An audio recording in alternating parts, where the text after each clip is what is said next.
danger, danger, get on the floor. Remember that song? If you're like around 35 to 45 years old, you probably know exactly the song I'm talking about. And I feel like that is the whole entire energy of Friday through Sunday of this weekend. So let's talk about it. Okay, so we start off with the Capricorn moon, we go into Aquarius moon, but that is not the aspects I want to talk about because those are relatively minor aspects. Yes, we're going to get some squares and things of that nature and some oppositions, but we really need to talk about the outer planet transits that are going to be a lot. Okay, so the first one I want to talk about is Mars squaring Uranus. Okay, Mars and Leo squaring Uranus and Taurus. This is highly reactive, kind of like out of nowhere, spontaneous, angry energy. Okay, Mars is the planet of what? It could be war, it could be vengeance, it could be anger. It could also be with Leo, like I'm just going to go do the most. Uranus and Taurus, and we're in its last degrees right now.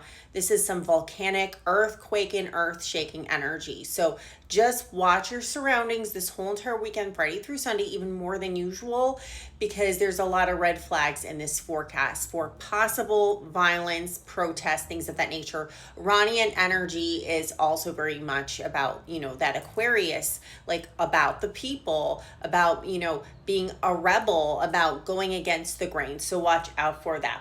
We also have Jupiter square Saturn, so people are being a little less disciplined than usual, especially when it comes to Aries and Cancer type of situations, which is like, I want to win because I am emotionally tied to this situation. I feel like all year with this Jupiter and Cancer, the shadow side of that will be overly emotional, right? Because Jupiter expands everything. Also, Venus is going to oppose Lilith this weekend. So that is Venus in Taurus opposing Lilith in Scorpio. And this can create a lot of issues with people doing things that are out of their desires. It could be in the lower vibrational part, like theft, the grape word, things of that nature. So please watch yourself, watch your purse, watch your body, watch your drink, all those things. In the higher vibrational Venus opposing Lilith, we're finally showing our desires and we're more comfortable with expressing them.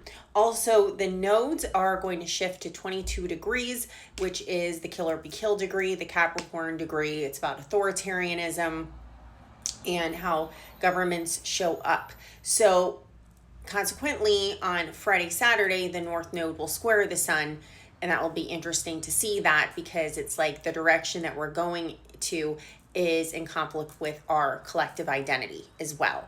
The cards are Knight of Wands and 000. So 000 is Iranian number, okay? It is wild card energy. Knight of Wands, spontaneous, kind of thoughtless, being in your desires. So once again, be very careful. Use this energy for the highest good to move into, doing something that you wouldn't normally do, take a risk, but please watch out. Be cautious when you do take that risk. All right, hope everybody has a safe weekend. And the only way to book a reading is SarahAshleyAstrology.com. Talk to you soon. Bye-bye.